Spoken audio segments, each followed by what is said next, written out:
future of wheat products in the global market. So I'm sure this session would be insightful, engaging, and informative. So before we move ahead, I request all our dignitaries who are still standing in the middle aisle, please grab a seat for yourself and allow us to take up this session forward.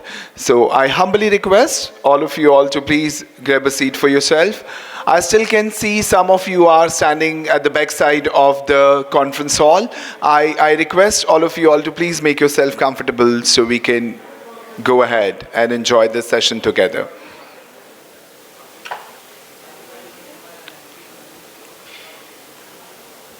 All our guests who are sitting at the back side of the conference room, if you are comfortable, you can come forward and grab a seats for you in the front rows. Thank you. Standing at the back side of the conference room, I humbly request each one of you to please grab a seat for yourself and make yourself comfortable.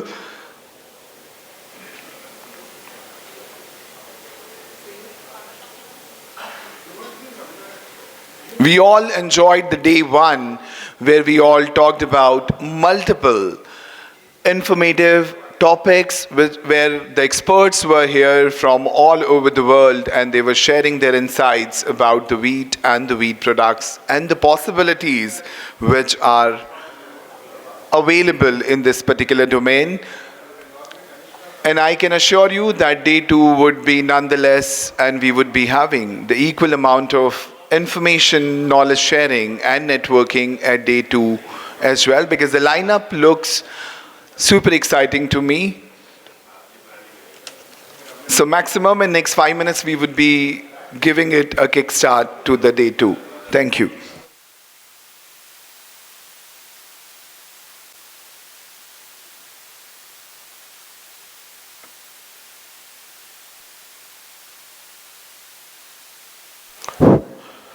Good morning, everybody.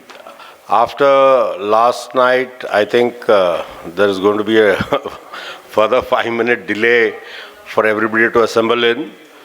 So I'll just take this opportunity to request people present here that we would like them to become members of the WPPS.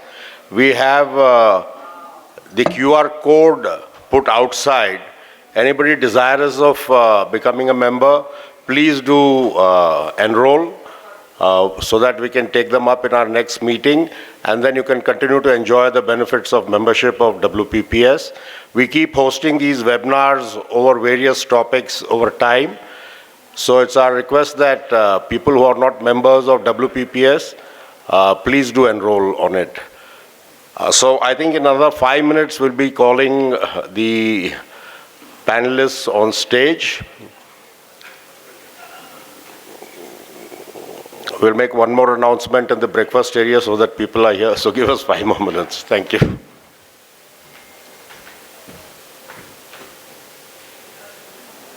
So who are all sitting here, and I can see the excitement and the expectations on the faces of all my audience who are sitting here.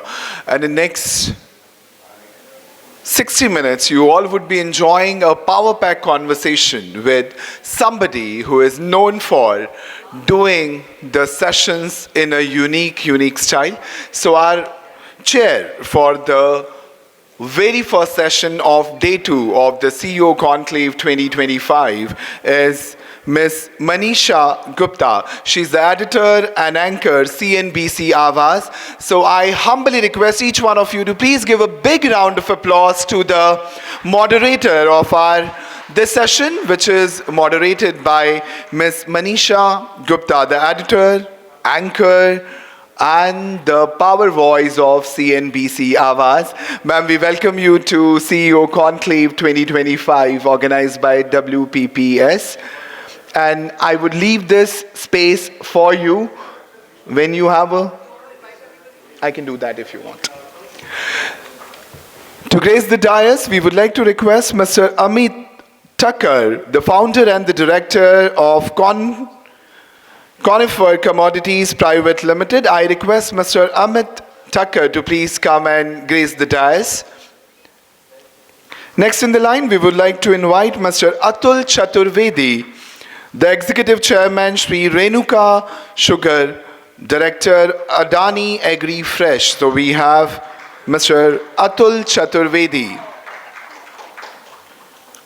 Next in the line, we would like to request Mr. Ashish Chaturvedi, GM, Grain Olam Agri. So we have Mr. Ashish Chaturvedi here. We request Mr. Chaturvedi to please come and join us at the stage. Oh, the stage is full of Chaturvedis, that's true. So next in the line, we would like to request Mr. Ashish Bhatnagar, the Director and Head of Procurement, Bimbo Bakeries India Private Limited. So we request Mr. Bhatnagar to please come forward and join us at the stage. And on this note, can I request all my guests to please give a big round of applause to this panel and enjoy an insightful discussion moderated by Ms. Manisha Gupta. Thank you. Morning and thank you so much. And हम पहले यहाँ बैठ के नीचे बात कर रहे थे कि my panel consists of all the A's except Mr. Sood and me. So I had to call Mr. Sood up because I was the only M here. Now we have Ashish ji and Ashish ji and Atul ji and Amit ji. So it's all A's. And I promise you that this would be an A-star panel because जो हमें यहाँ पर subject दिया गया है वो काफ़ी interesting है. एक चीज़ तो हमें समझ में आ गई है कि वीट जो लास्ट ईयर जब ये समिट हुआ था तो थोड़ी सी मायूसी थी बिकॉज बहुत सारे कर्ब्स थे गवर्नमेंट की तरफ से, मेजर्स थे एंड restrictions भी थी, and that seems to really have gone better right now. But with the kind of global markets that we have, the kind of numbers that we are looking at, and of course weather being a concern, tariff is another thing, geopolitics is a third point, and the global markets will continue to rein in on what wheat can be as a product going forward. अगर हम global markets को देखें तो जिस तरह की international grain council की report आई है उसके लिहाज से पिछले साल के मुकाबले इस साल गेहूं 1% ज़्यादा होगी ग्लोबल मार्केट्स में, जो कि रिकॉर्ड नंबर भी है. पर हमको बार बार सभी हमारे जो पैनलिस्ट हैं, Ajay ji specially keep telling me India isolated है, कोई फ़र्क नहीं पड़ने वाला, हमारी अपनी मार्केट है, which in some sense stands true as well. But going forward, क्योंकि हम फ्यूचर ऑफ ग्लोबल ट्रेड की बात कर रहे हैं, wheat products की बात कर रहे हैं, so it's not just about wheat, it's about exports and products and the market going forward as well. So हम उसके ऊपर dwell करेंगे, and of course I'll ask questions to my panelists and then we'll open the floor to you as well, get your opinion, suggestion and your questions going in for this as well.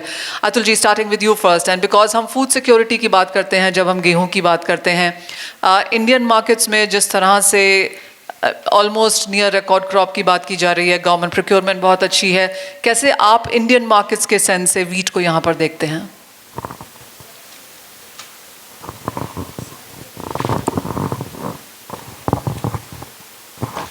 नहीं, देखिए, wheat की importance तो जो है हिंदुस्तान के context में वो कभी कम नहीं होगी, क्योंकि आज की तारीख में मैं समझता हूँ सबसे बड़ी या सेकंड बिगेस्ट कमोडिटी वीट है आफ्टर राइस. तो जो 100 मिलियन टन खाया जाता है देश के अंदर, तो उसकी इम्पोर्टेंस तो कम नहीं हो सकती. पर फूड सिक्योरिटी के कंटेक्स्ट में मेरा केवल एक ही कहना है, I think it is high time India needs to enlarge the definition of food security. For far too long we have concentrated only on wheat and rice, wheat and rice. आज आप लोग सबको मालूम कि गेहूँ और चावल से तो केवल खाना खाया नहीं जा सकता, आपको दाल भी चाहिए और आपको तेल भी चाहिए. तो my take is that the food security definition needs to undergo a change. And as far the security in terms of wheat is concern, मैं समझता हूँ पिछले 2 साल से व्हाट्सअप वॉरियर्स और AI चैट और ये सब वाले इतने सारे ग्रुप्स में ऐसा माहौल बना दिया गया था कि अगर हिंदुस्तान गेहूँ नहीं इंपोर्ट करेगा तो गेहूं का दाम 40-50 रुपए क्या हो जाएगा किसी को नहीं मालूम. मेरा ये मानना है कि आज की तारीख में व्हाट्सएप वॉरियर्स को अगर कोई बिलीव करता है तो वो अपने पेरिल का, इट इज़ हिज पेरिल, तो उसको ज़रा पिंच ऑफ सॉल्ट से लिया करिए, क्योंकि 2 साल में हिंदुस्तान ने 1 किलो भी नहीं इंपोर्ट किया और जो अपना क्लोजिंग स्टॉक था वो आज, या इस साल का ओपनिंग स्टॉक, वो भी कम नहीं हुआ, वो भी ऑलमोस्ट 12 मिलियन टन की से ओपन कर रहे हैं। तो मैं समझता हूँ I think it's high time कि व्हाट्सएप के मैसेजेस को भी we take with a massive pinch of salt. अब जिस तरह से अभी तक के प्रोक्योरमेंट की सिनेरियो दिखाई दे रहा है, तो आई थिंक गवर्नमेंट के पास एडिक्वेट एम्यूनेशन आ जाएगा कि बेइंतहा जो गेहूं के दाम को बढ़ने का डर था वो शायद न हो। और एक चीज़ मैं और इसके साथ ज़रूर कहना चाहूँगा कि गेहूं का दाम अगर 24 साढ़े 24 रुपये किलो गवर्नमेंट का MSP हो गया है, तो अगर ऑफ सीज़न के अंदर 30 रुपये हो जाता है तो कोई पहाड़ नहीं टूट रहा, ये नेचुरल है, होना भी चाहिए। तो मैं नहीं समझता कोई फूड सिक्योरिटी के कंटेक्स्ट में कोई तकलीफ़ है, और इंडिया आज की तारीख में फूड के कंटेक्स्ट में एडिक्वेटली सिक्योर है। एडिबल ऑयल और पल्सेस के बारे में there are question marks. Oh well absolutely. Amit ji, ये सवाल आपसे है। एंड अगर हम ग्लोबल मार्केट्स का थोड़ा सा एक इसमें तड़का लगाएं तो मार्च 2022 के आसपास हमने देखा था wheat prices all time highs पे थे। इस साल में अगर ग्लोबल मार्केट्स की डॉलर पर बुशल की बात की जाए तो 3.5% की गिरावट है। जहां तक ट्रेड कॉन्ट्रैक्ट्स की बात है, आप कैसे देखते हैं, किस तरह के नंबर्स हैं इंटरनेशनल मार्केट्स में? Of course I will come later on Russia Ukraine, because in दोनों को मिला के ग्लोबल 30% गेहूं वहां से आती है। लेकिन एज ऑफ नाउ जो स्थिति है गेहूं को लेकर क्या है? Nee, as of now, good morning everybody. Good. See, there are two things which are relevant in this panel, which I presume. One, of course, is how the trade flows are happening. We've seen how trade flows are. हमने कल IGC के भी numbers देखे और USDA के numbers भी देखे, and we are seeing that IGC is saying that the consumption is going to rise. Now, consumption is going to rise is a very, very theoretical number in my opinion. What is more important is end stocks क्या रहते हैं and how these stocks are, stock use ratios क्या रहते हैं. So from that perspective, on a global front, we don't see any major crisis happening. There is a bit of a concern on the northern hemisphere, but which is getting compensated from the southern hemisphere. So with that in view, I don't see a crisis happening anywhere in spite of a little lower crop, on the global front. But the stock levels are very comfortable, and we in India, as you very rightly said, are fairly isolated from the global markets because our trade flows are purely domestic trade flows. और हमारे जो ये trade flows export या import के होते हैं वो बहुत ज़्यादा साइक्लिकल हैं. And I think धीरे धीरे we are coming out of that cycle. Yeah. Ashish Chaturvedi, this one is to you, and क्योंकि आप you're representing Olam here, जहाँ तक ट्रेड प्रोक्योरमेंट्स की बात है वो नंबर्स कैसे हैं? Are there any challenges at all there? तो मनीषा जी, हम जैसे लास्ट टाइम गोवा में जब हम डिस्कस कर रहे थे, there were lot of uncertainties that time कि टेम्परेचर्स कैसे प्ले आउट करेंगे, वेदर कैसा प्ले आउट करेगा. But now I think the reality is in front of all of us. The production numbers look really good, at least 3 to 5% of an increase as compared to the previous year. And again, the opening stock has been improved by 4.5 million tons to almost 12 million tons. So I think because of these clear-cut, what we can see in the market, that the government numbers this year in the procurement against their target of 31 will be around 28 to 29 is what we are expecting. Roughly 20 million between Punjab, Haryana.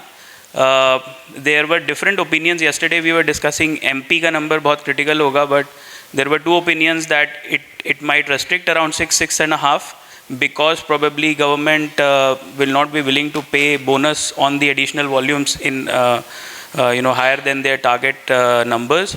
So probably 6.5 around 2 million in UP, because UP में पहले लग रहा था कि 1 million मिलेगा, but अब थोड़ा सा quality issues आए हैं. So the wheat which will not find its way into the private trade might go to the government. So around 2 in UP and roughly 1.5 in Rajasthan. So roughly 28 to 29, which is a very comfortable number.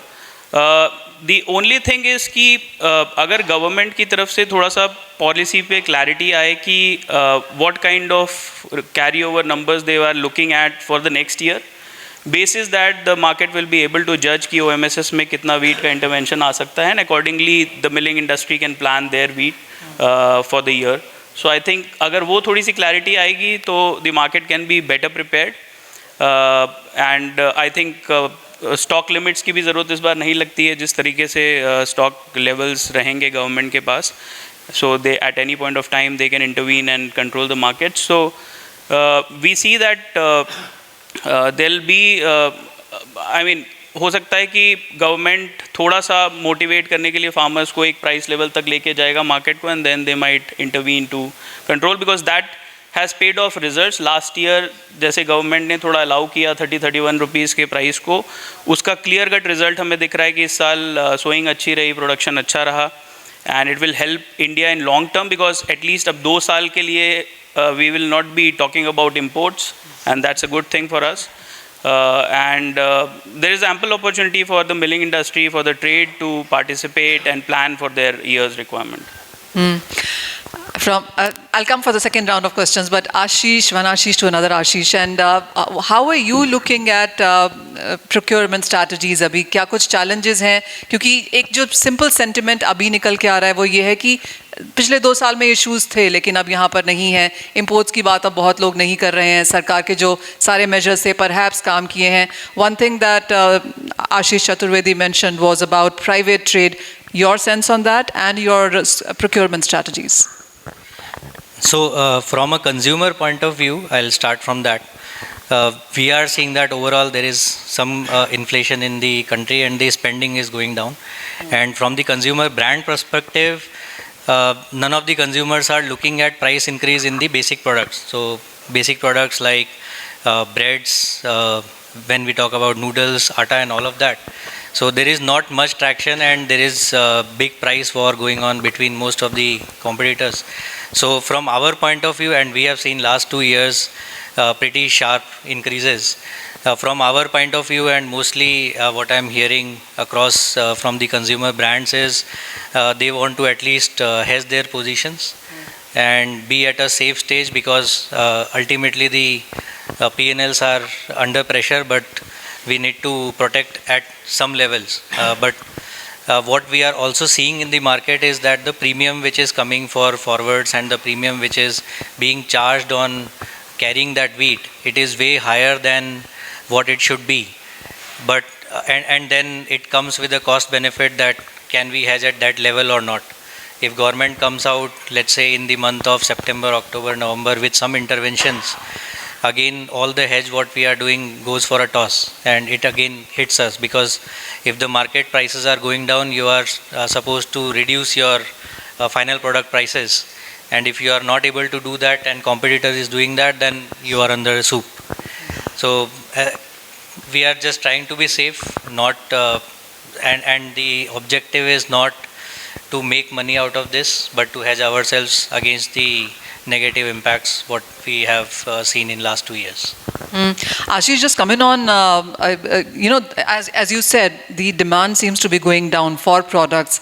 We understand that happening for urban, rural में भी शायद कुछ concerns हैं. Is there a number that you guys have been able to put on कि किस तरह की demand decline है? So no general number for any of the food products, but we have seen some of the categories which are growing up, some of the categories which are going down. Overall? A few overall. So we can only assume basis the factories which are running, and we see that most of the consumer factories are not running at 100% as of now. For example, in COVID, most of us were running at more than 95% or so. Now it is not at 100%.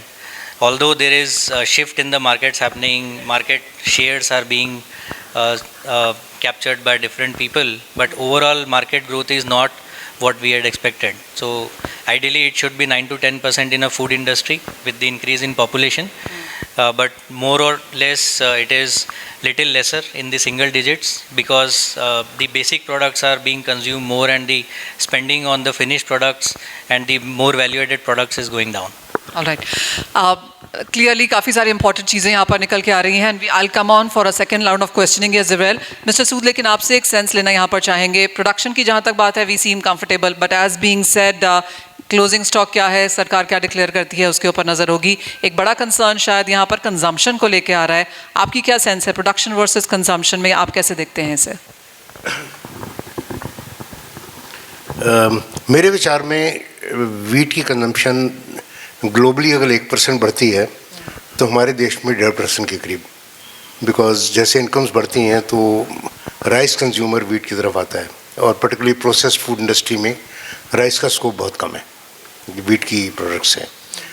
तो इस साल जो 5 million के करीब समझते हैं ज़्यादा production हुई, उसमें से 2 मिलियन गवर्नमेंट ले लेगी, और ये बिल्कुल निश्चित है कि पाइपलाइन बिल्कुल ड्राई थी, क्योंकि मार्च के शुरू तक दिल्ली का भाव 3200 रुपये, 3200 ऊंचा है नीचा है उसमें मैं नहीं जा रहा, सामने आपको क्रॉप दिख रही है 2425 की, और यूपी से बिना टैक्स वैक्स के माल आता है काफ़ी, ये बॉर्डर से वो आकर डीजल भरवा लेता है दिल्ली से, सस्ता है, और वो तो सामने दिख रहा है, और अब 2600 है भी, तो अगर माल होता तो निकालते, और यहाँ वीट मिलर्स बैठे हैं, उनको पता है कि कितना मुश्किल था।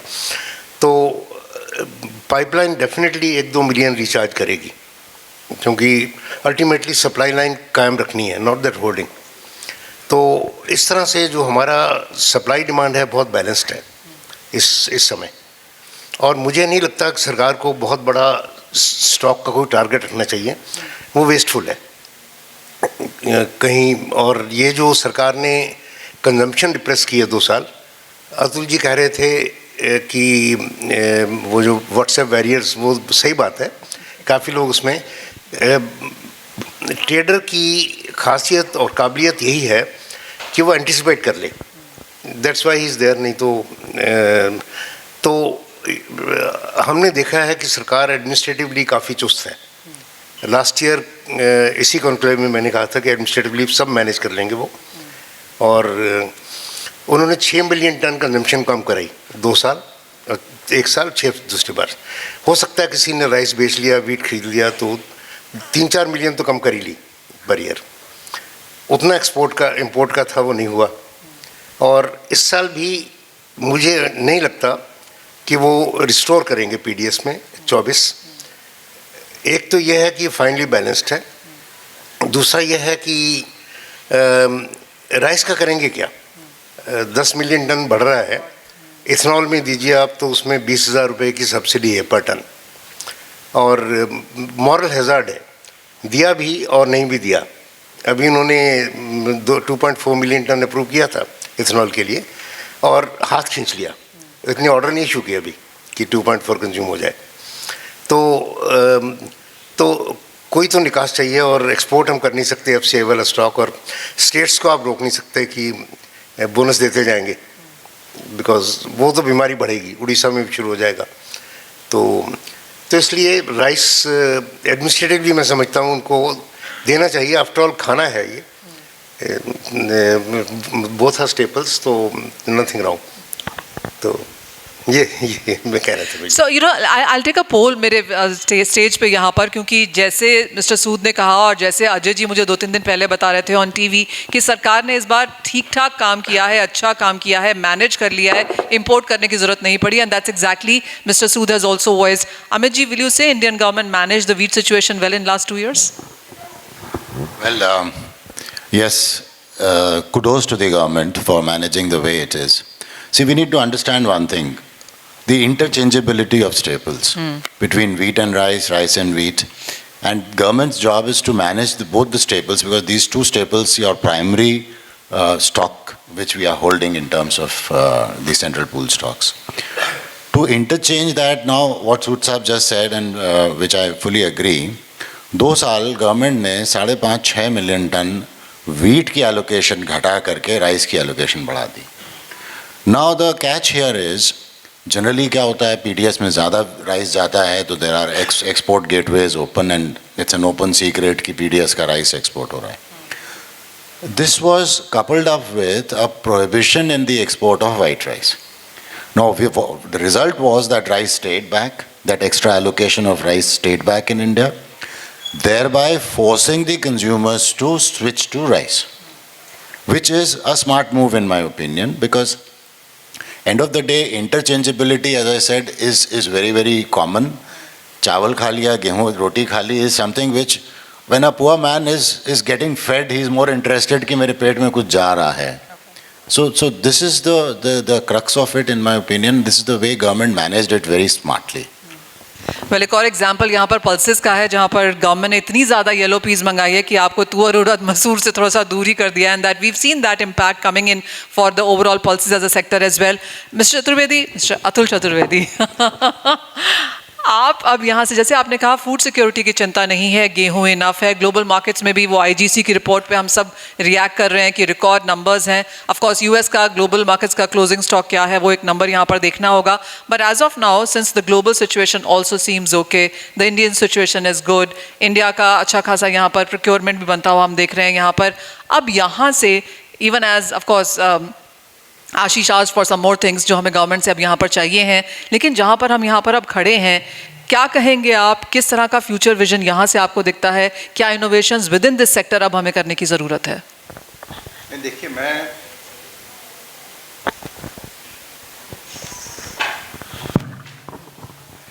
मैं गेहूं से बहुत अरसे से जुड़ा हुआ हूँ, ऑलमोस्ट 20-25 साल से. एक ज़माना था कि गेहूं केवल चपाती और इसमें ही जाता था. इनोवेशन मैं समझता हूँ मिलिंग इंडस्ट्री में बेइंतहा हुआ है हिंदुस्तान के अंदर. कल मैं वो खालिद की रिपोर्ट देख रहा था. He says now only about 45 to 50% is via the milling route, which means मैदा हुआ या सूजी हुआ, इन सब चीज़ों का हिंदुस्तान में बढ़ावा हो रहा है. और जिस तरह से नूडल्स, पास्ता और ये सब चीज़ें बढ़ रही हैं, तो I am sure the industry is quite capable of taking it to a different level. दूसरा एक और चीज़ मैं जो नोटिस करता हूँ कि पिछले कुछ सालों से कॉरपोरेट्स भी काफ़ी एक्टिव हुए हैं गेहूं में.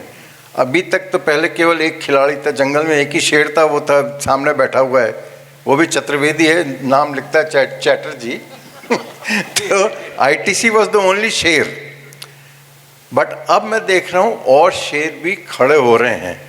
मैं let me share with you कि जब when I was taking care of Adani Wilmar, तो मैं क्या अडानी विलमार को गेहूं से दूर रखता था, क्योंकि ये सरकारी कमोडिटी है, और चूंकि सरकारी कमोडिटी है इसमें हाथ डालने में हाथ जलेगा. बट वैसा सीन अब नहीं है. सरकार is not the only factor as far as गेहूं is concern. So I think the industry is on the right track, or this kind of forums also are making things much more livelier. और इस reason में जैसे महाराज ये मध्य प्रदेश में देखिए कितनी सारी मिल्स आ गई हैं 500-500 टन की. 5-5 पहले तो आपको मीलों चले जाओ एक मिल नहीं दिखती थी. अब वक्त बदल रहा है, तो उससे मैं समझता हूँ कि मार्केट के डायनेमिक्स भी बदलेंगे और सरकार अकेली नहीं रह जाएगी जो प्राइस डिस्कवरी में रेलेवेंट होगी. और पिछली मरतबा हम लोगों ने देख भी लिया.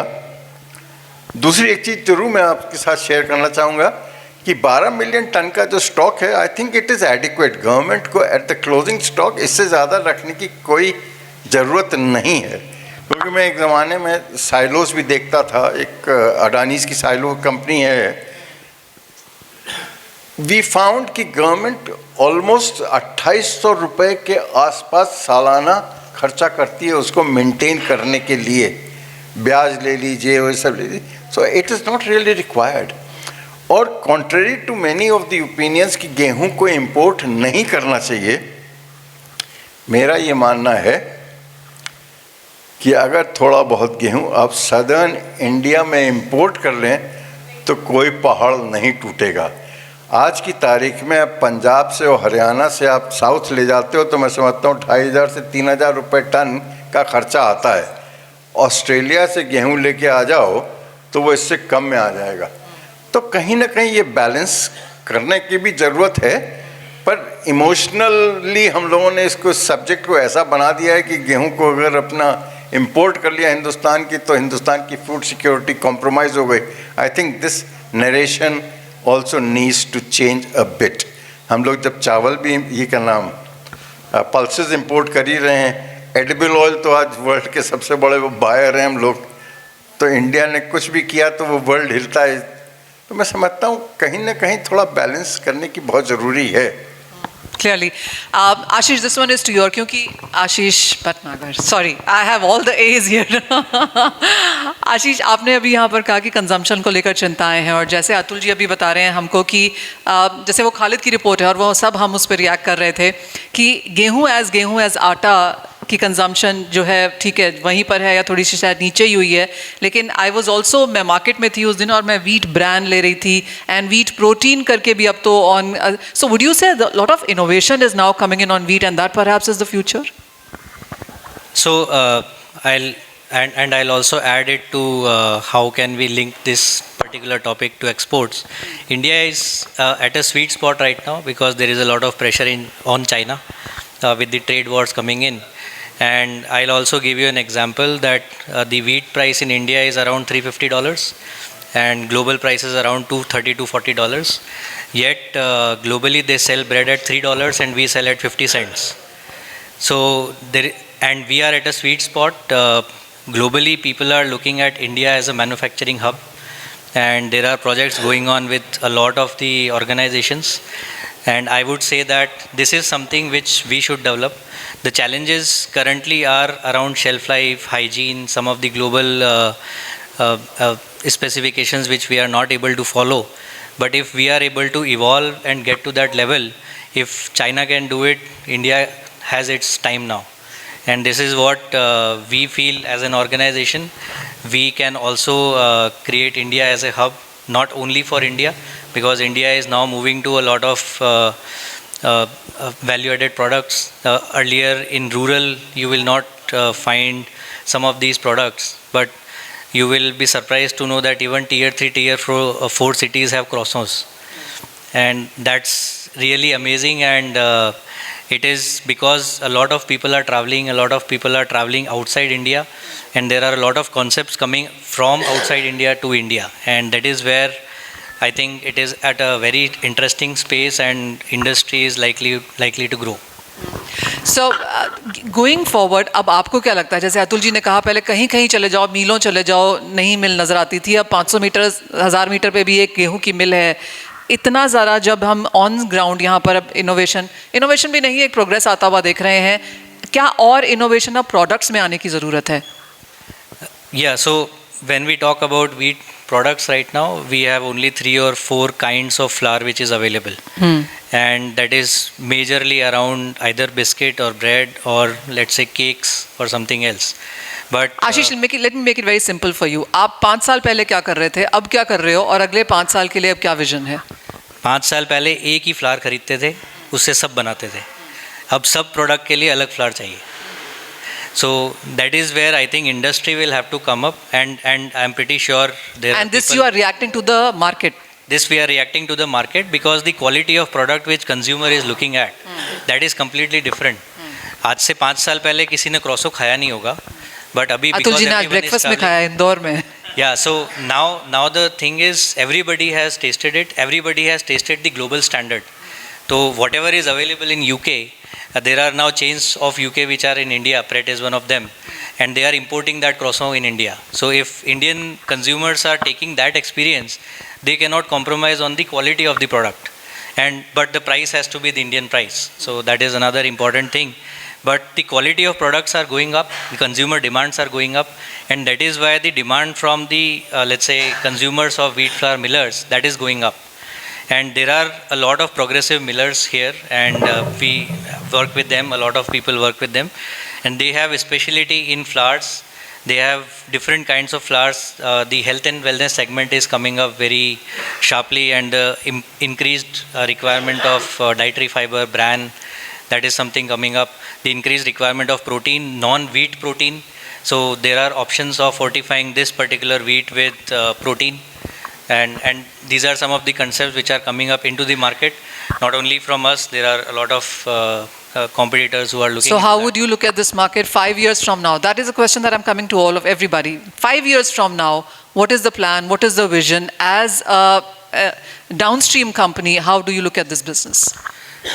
I'm linking it to not only the wheat industry, but most of the industries. When we are looking at India is moving towards westernization, and let's say we are delayed in apparels by 5 years, where we are delayed in some products by let's say 7 years. In food industry, I think that year is reducing now, and a lot of the global concepts are coming in. So 5 years from now, I see a lot of global products in India, a lot of area of improvement in terms of the requirement from the wheat flour milling. Hygiene and health and wellness is something which most of the Indian consumers are looking for, and if you are able to give that traceability to the consumer, that and there are we do some tests and forums with the consumers. Some of the consumers come back and ask from where is this wheat procured. So is that available in India? Oh, wow. That is yes, only for 1%. But for 99% it is not even available. So 5 years from now, I see a lot of blockchain companies coming in, lot of traceability, lot of good products and quality, hygiene and health and wellness movement toward that. That's my opinion. Oh, absolutely. Amazing. Atulji, you wanted to make a point on that. No, I just wanted to... There's a misconception that the rural areas are not aspirational. In fact, my take is that rural areas or semi-urban areas are actually much more aspirational compared to the urban areas. I can only tell you my own experience when I was running AWL.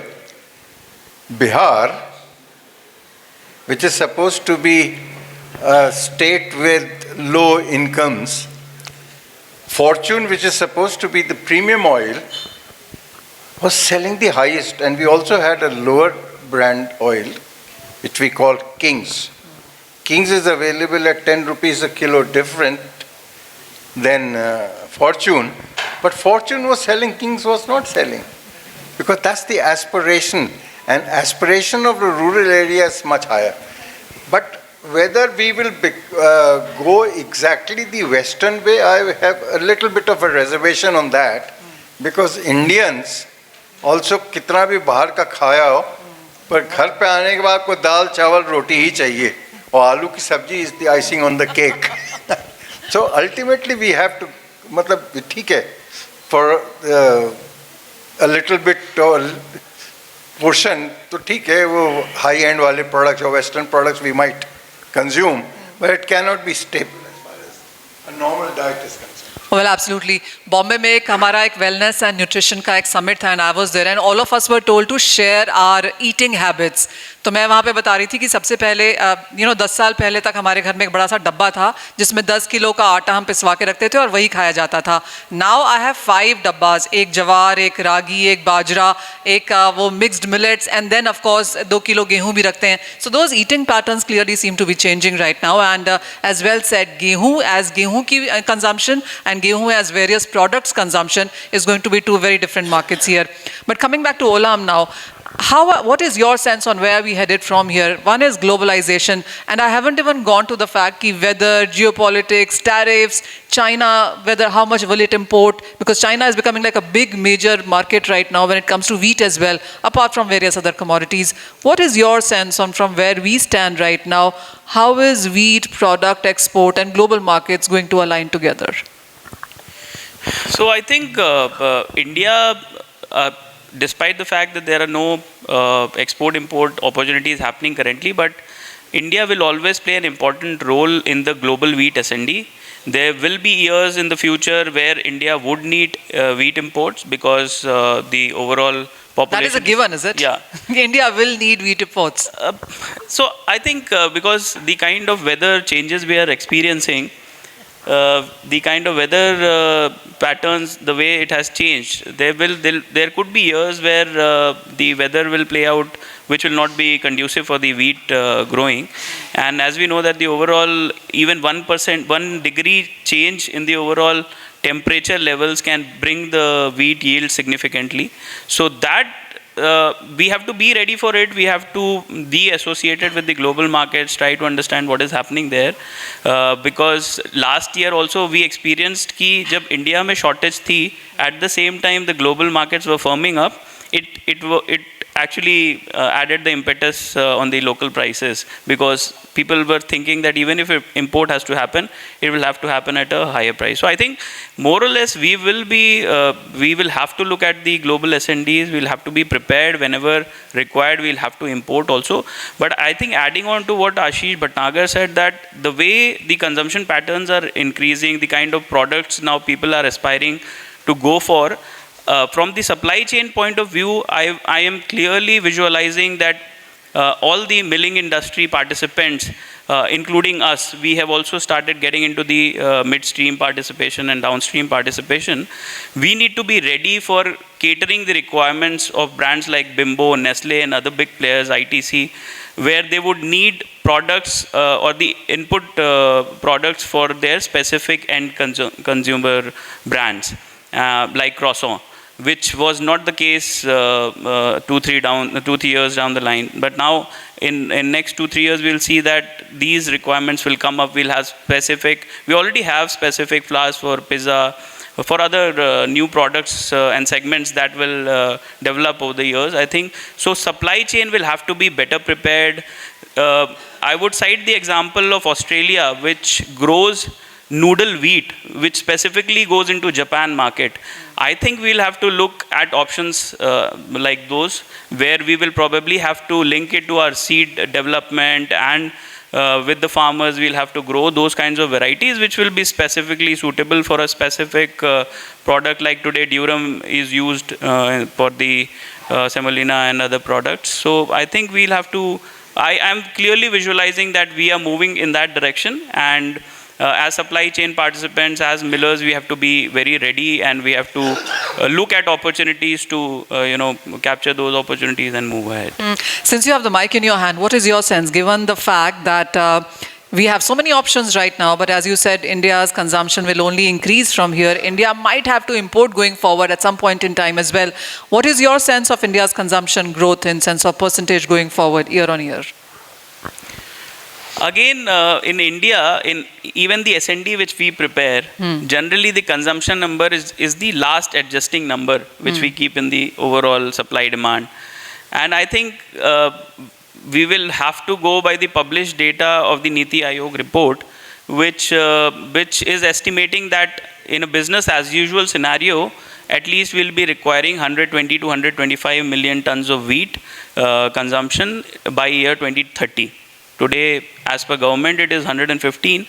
The private trade estimates around 108, 107. There have been some estimates of 98 as well. Yeah, but again, with that 98 production estimate, we have to ask their consumption estimate, which would again be more or less in the similar range. Okay. So that ways, I feel that India will have to, there would be years when the production gets hit, we'll have to import. But I think that in RS&D, we consider if the production is around 107 this year, the consumption would be around 104, 105.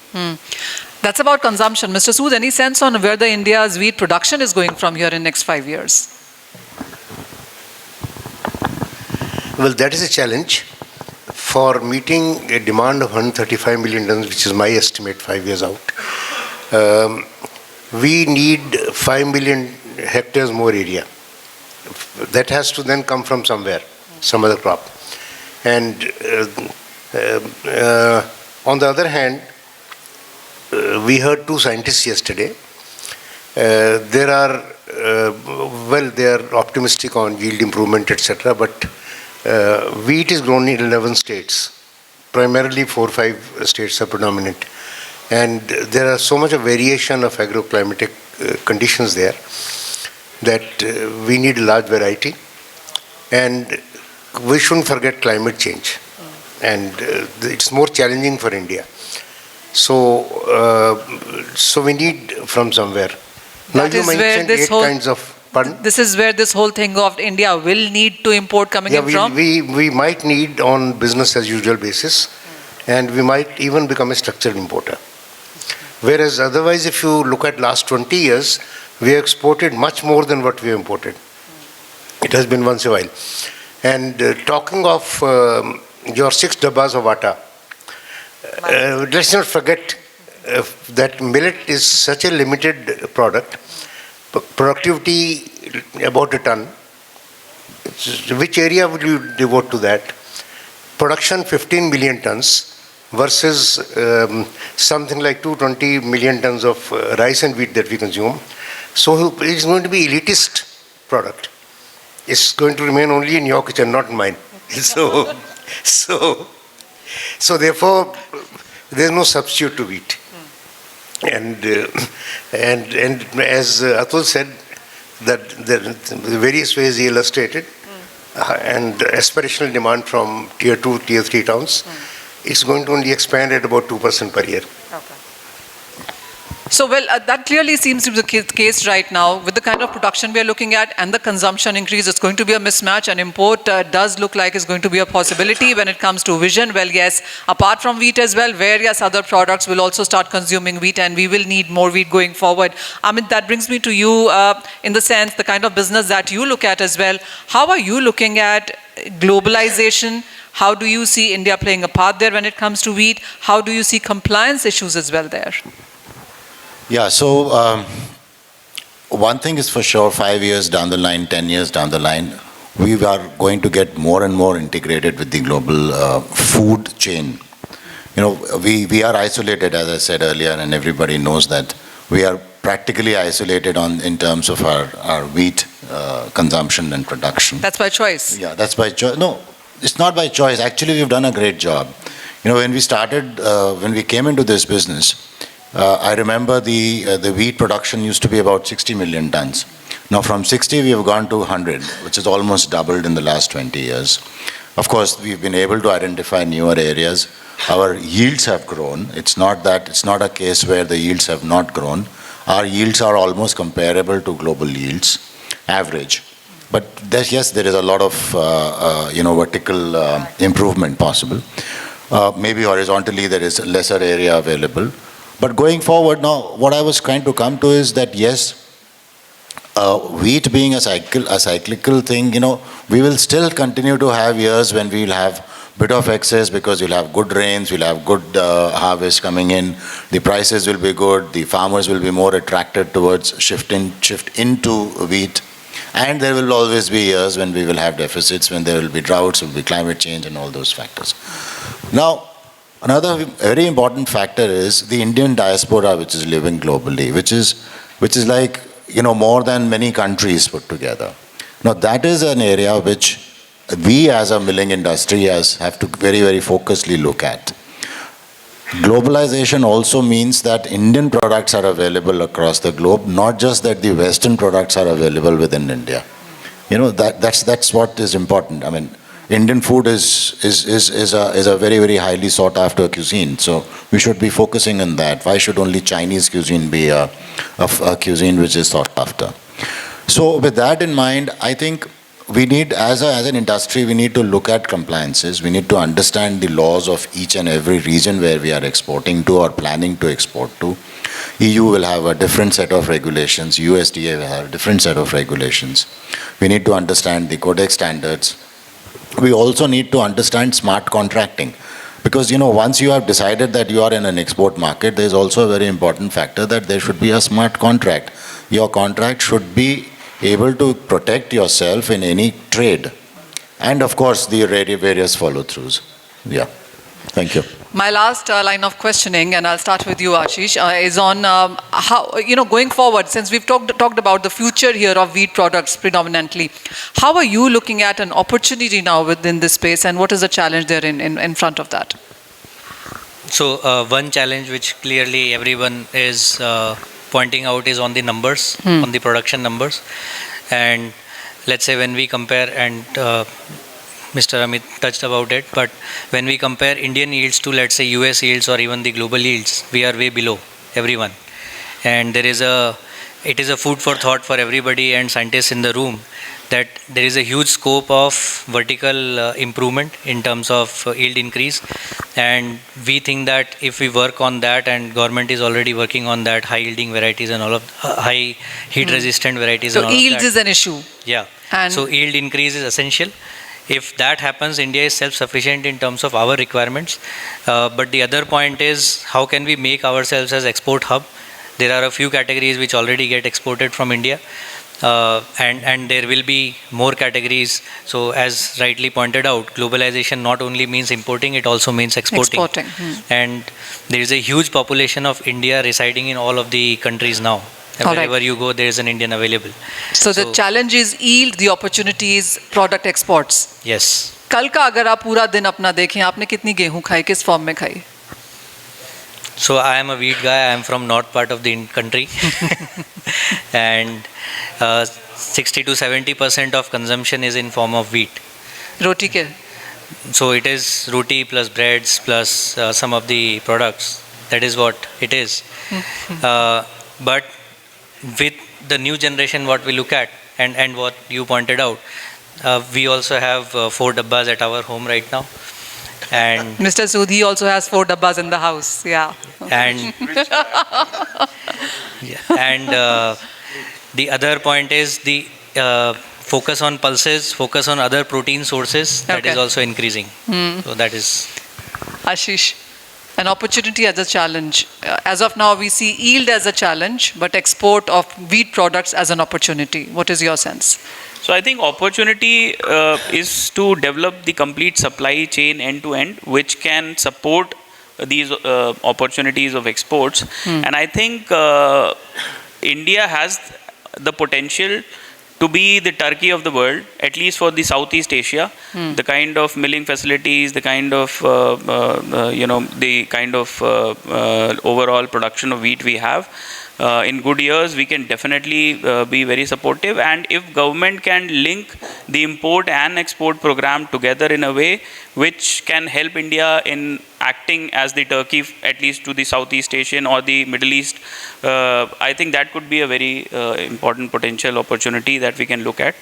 Challenge obviously is because the overall production will continue to vary depending on the weather patterns, and also I think little bit more clarity from the policy front can help the industry in deciding their growth journey and planning at least 3-4 years, 5 years down the line, and look at capturing these opportunities. Okay.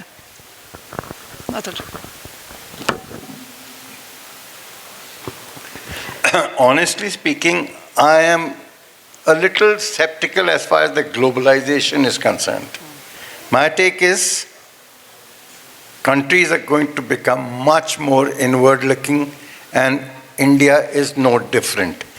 Atmanirbharta will be flogged to the hilt, and wheat is no exception.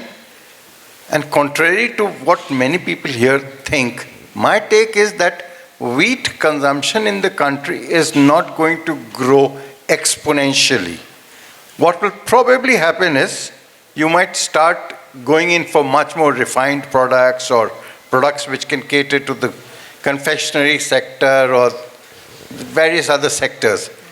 But as a basic staple, its consumption is going to be limited. हम लोग छोटे हुआ करते थे तो 4 रोटी खाते थे, अब 1 रोटी भी नहीं खा पाते हैं. And I'm sure people sitting here may not be eating because 1 रोटी खाते हैं and balance चावल खा देते हैं. And I'm also from northern India, and the wheat consumption in the house has collapsed practically as wheat. But it has gone up as noodles or as pastas or breads and things like that. So my take is that India will be reasonably well balanced, and if we have to import, open up the southern India, and the south is also eating a lot of these parathas and all these things. So no point. So there's no harm in opening and India should remove the emotions on import ki import karenge to we have compromised the food security and all that blah blah blah. I think the days are over. But globalization is a no-go. Probably the new buzzword is going to be regionalization, and the regional trade is bound to grow. So India needs to look closer, then farther. Okay. Amit ji, what is your sense? What is the challenge that you see going forward into these markets now? See, hello. See, I to some extent do agree with what Atulji is saying, but as you say, there are generational differences which are happening now. People are no longer willing to remain inward, People want to go out, people are traveling across the country, across the world. And it really makes a lot of sense to have an open import-export kind of a policy so that, the market forces take care of the markets rather than government simply dictating what a consumer is going to consume. Government needs certain stocks to maintain the food security, to maintain the PDS plan. That's fine. But rest of the things, it should be more open. And like any other industry, we should be globally integrated. That's the way it is. And a farmer should also get a choice to grow a particular wheat which is going to fetch him a premium in a global market. Because ultimately it is his land, his mehnat and his choice to grow something which he can sell at the best price. So that's what my sense is. Sure. Mr. Sood, final comment from you then, and what do you see as an opportunity? A challenge is something Amitji's already told us. What is an opportunity that you see? We have an untapped opportunity in exports. I won't say so much as wheat export, although, as I mentioned earlier, our wheat exports have exceeded imports. 3 years ago, I think memories are short, we exported more than 5 million tons. Prior to those 2 years, if you add the 3 years, it was about 18 million tons we exported. And maybe after this year's holiday, we might be in a position to export again. And wheat is one aspect. But then how about atta? How about biscuits?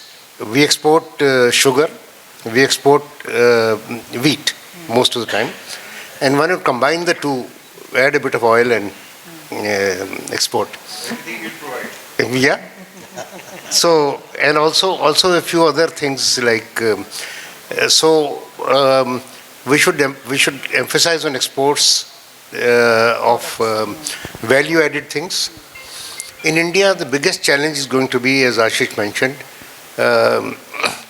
serving the end consumer, that is the consumer of wheat products, which is the bakeries and these users. They demand quality.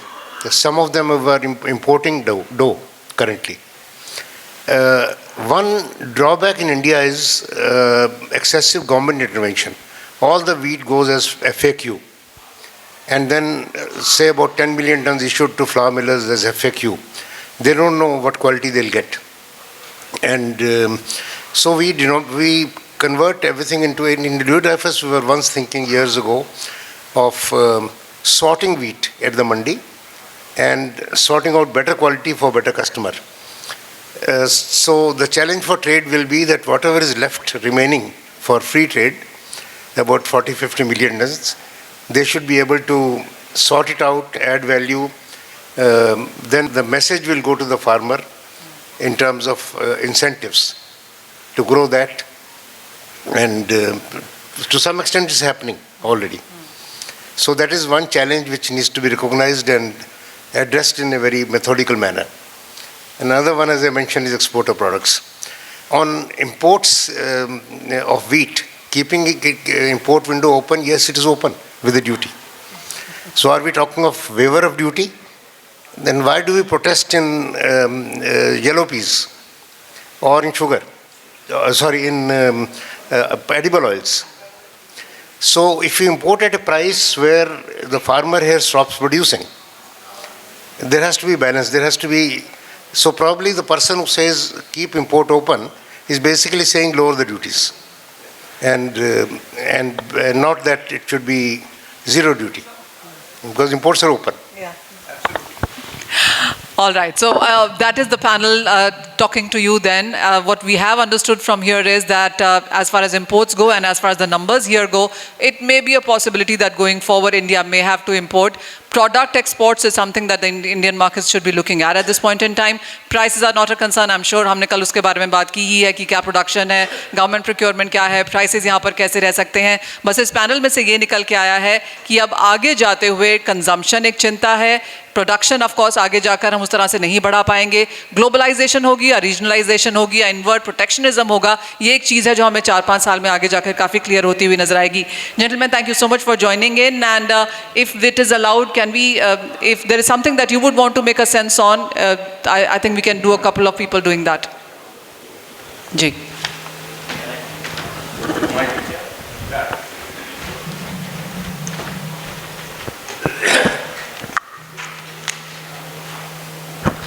Hi. So, thank you very much, Manisha. You've conducted it well, and I have one little thing to say here. Would you introduce yourself? Yeah, I'm Sanjay Puri. I'm a flour miller, and I operate in north of India. I'm a part of this association as well as the Rural Flour Mill Federation of India. So, I think this was a very valuable and a very cerebral presentation and discussion. So, but aren't we missing the most basic things? See, this country collects, various states, they collect almost 6%, market fee and mandi fees and everything. And when the wheat comes in, they just take a tractor trolley and throw it on the floor there. There's no segregation, nothing. If we have to export or even do our things properly, this is the one major thing we're missing. Barish hoti hai, falls on it, the quality. We've had procurement by the Food Corporation of India for years now. At least in Punjab and Haryana, they've been doing it. And they're still doing in those gunny bags, which are, so difficult for us to handle in the flour mills. The wheat comes, it's not segregated. Nobody's bothered. If the government had to put in a template, they haven't done it. They haven't let, the farmers, I think I have to, I don't know how to put it politely, but the farmers in Punjab did a harakiri when they didn't allow those 3 bills to pass off. And that's a problem. But it could have been done delicately, at least improve the quality of the mandis in this country. You'll save a lot of wheat. You'll save a lot of produce. I don't know what are the wastage levels, but if it is even 1 or 2%, that makes so much difference. And that is what we have. This year is about 2-3% more than the last year. That's all. And we have such big surpluses in the country. We don't know what we are going to do with the wheat this year. And you were, somebody pointed out, were we right if we did not import? That's a very, Manisha, sorry, but that's a very short term thinking. The government should have had some kind of vision. You don't import, you don't export, you don't know what the OMSS is. Everything is blind. So if they had a plan for at least, start off for this year. Give us a plan what you want to do with the next 2 years. The millers can plan, the farmers can plan. At the moment, somebody is driving a car with their eyes closed. So whatever happens, happens. Thank you. A point very, very well made, and Atulji wants to react to that. No, you were talking about handling of the grain in Punjab and Haryana. Our losses are maybe 3, 4, 5% or whatever. In fact, I think the government of India is seized of this matter. In fact, I was running a company and we had silos at Moga and Kaithal and moving grain by trains also. But then somewhere down the lane, it became second. That initial thrust which was there was missing. But now again I find there is a massive thrust towards this. And initially, your Punjab and Haryana Adatiyas or commission agents were hell-bent on ensuring that this does not become a success. Because ultimately, वहाँ पे आप 12-13-14% जो पैसा कमाते हैं या tax लेते हैं, तो even the state government was not keen on that. But now I think gradually things are changing, and we were able to successfully convince the government to make our Moga site as a mandi. But funnily, commission was still being paid to the Adatiyas, almost 2-2.5% for doing nothing. So I think that thinking also is important, and you all as influential voices in that part of the world, you need to push it through.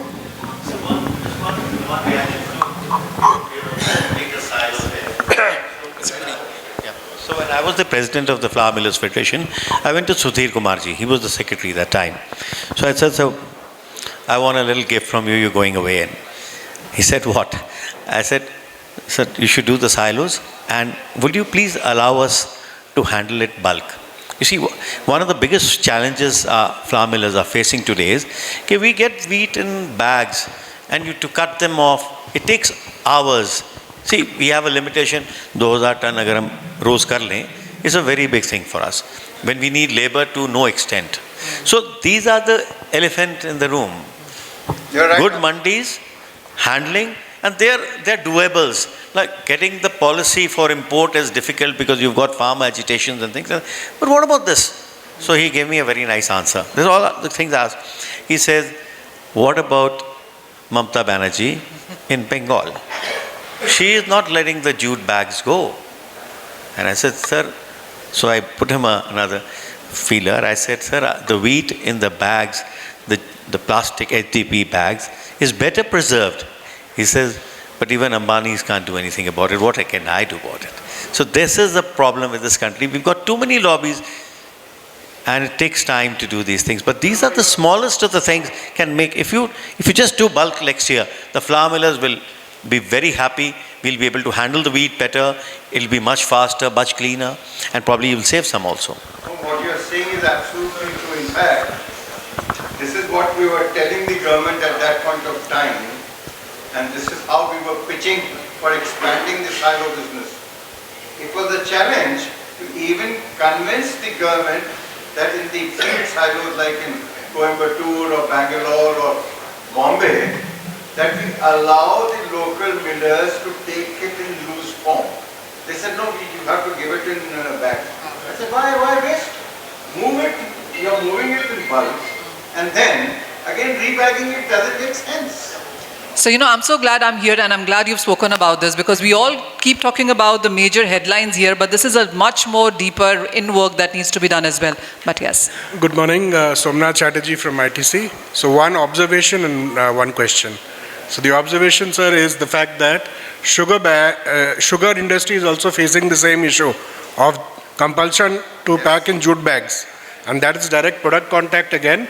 And those fibers come into the sugar, it's a big issue. And the question is to Manisha ji, how could you let such an august panel go without price predictions? I mean, you specialize in that. So, well, I thought वो कल बहुत ज़्यादा हो चुका है, and maybe you don't want a repeat of that, but you do want. I am very happy to do this. इस panel को नहीं छोड़ सकते. So I have a very simple question. December 2025, Christmas, Delhi wheat price estimate. Pass on the mic, please. आशीष भटनागर जी, आपको कहाँ लगता है गेहूं के भाव कहाँ होंगे दिसंबर 2025 में? So just the price and please mark on the just the price and pass on. For us it is very easy. Same question what he asked. We are consumers. जो मिलेगा वो price रहेगा. नहीं, पर क्या लग रहा है, कहाँ पे लोगे, क्या लगता है price? So our prediction for this year is it should not go beyond, let's say, 30 rupees daily price. Okay. Because of the availability of wheat and stocking at all the levels. And so you want to give a range then? 30 on the higher side and? 30 on the higher side. Currently it is around 26. It should range between 26 to 30. Okay. I think 29 to 30. Wow. Okay. Natul ji?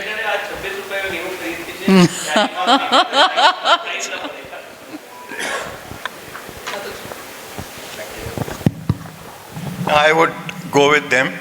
I don't think the upside is all that much. But एक मैं थोड़ा सा ज़रूर बोलना चाहता हूँ कि बड़ी crop doesn't necessarily mean lower prices, and smaller crop doesn't necessarily mean higher prices. And एक और चीज़ ज़रूर मैं थोड़ा बोलना चाहूँगा कि जो डिमांड एंड सप्लाई का इफ़ेक्ट प्राइस डिस्कवरी में होता था वो रिलेटिवली कम होता गया है, और आज की तारीख में मेरा मानना है कि प्राइस डिस्कवरी में 35 से 40% ही केवल S&D का रोल है.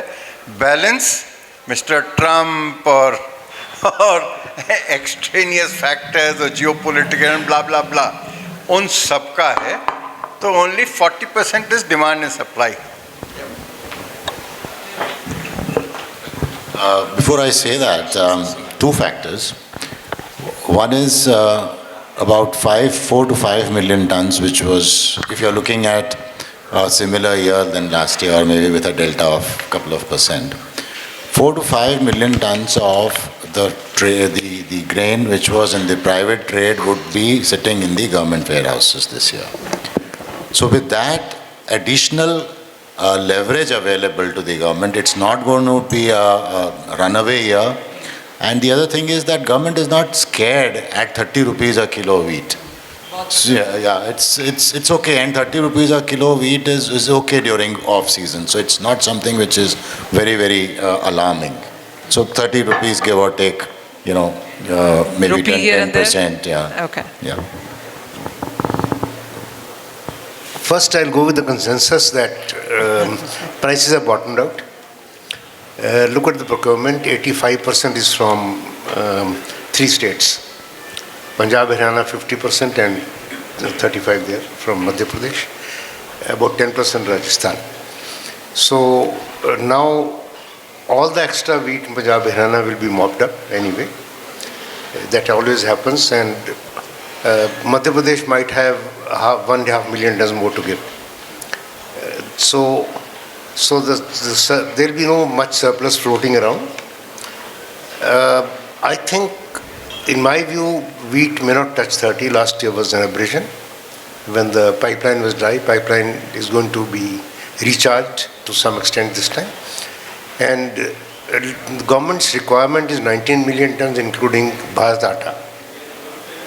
And they are likely to have about 32 million, 33 million tons, including the excess which they are carrying. So elections are there. This is a Bihar election, and all the top leaders are in Bihar. The Prime Minister is there. So I don't think the government will hesitate to, and why should they keep stocks, as Atul said? So 26 के आसपास गेहूं के prices bottomed हैं और 23-30 के ऊपर जाएंगे नहीं. So that kind of an year for you. So the price is not a problem at all.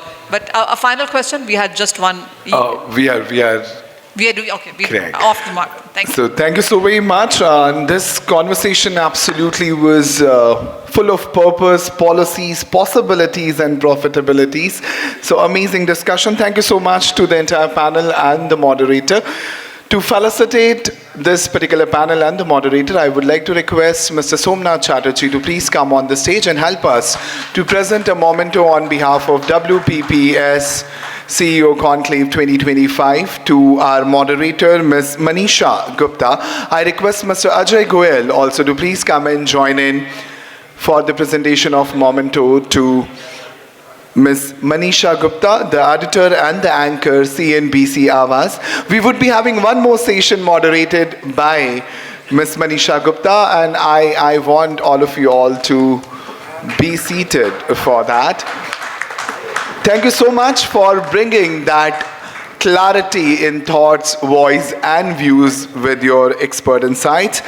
To felicitate Mr. Amit Tucker, again I would like to request Mr. Ajay Goel and Mr. Somnath Chatterjee to please come forward and help us to felicitate Mr. Amit Tucker.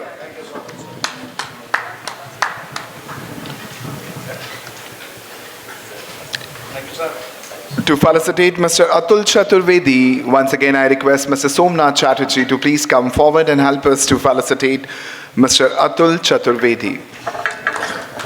A voice with a lot of weight of experience that says it all.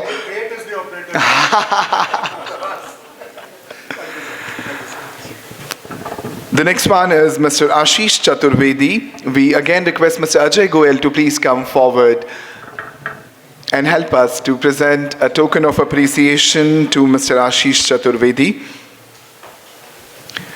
To felicitate the senior most voice of the panel, Mr. G.K. Sood, the economist, we would like to invite Mr. Somnath Chatterjee to please come forward and help us to present this token of love to Mr. G.K. Sood. Last but the most latest, Mr. Ashish Bhatnagar, we would like you to come forward and receive this honor from the hands of Mr. Somnath Chatterjee. Thank you so much. I invite the complete panel and the dignitaries to please come forward for a group picture. I invite all of you all to please come forward for a group picture. I want all my guests to be seated and get ready for the next discussion.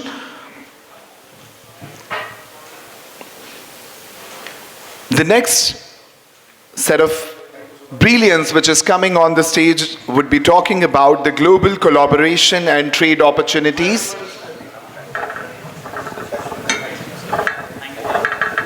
Thank you so much to this panel, and I would request all our guests to please join in our audience and enjoy the next conversation which is taking place on the stage.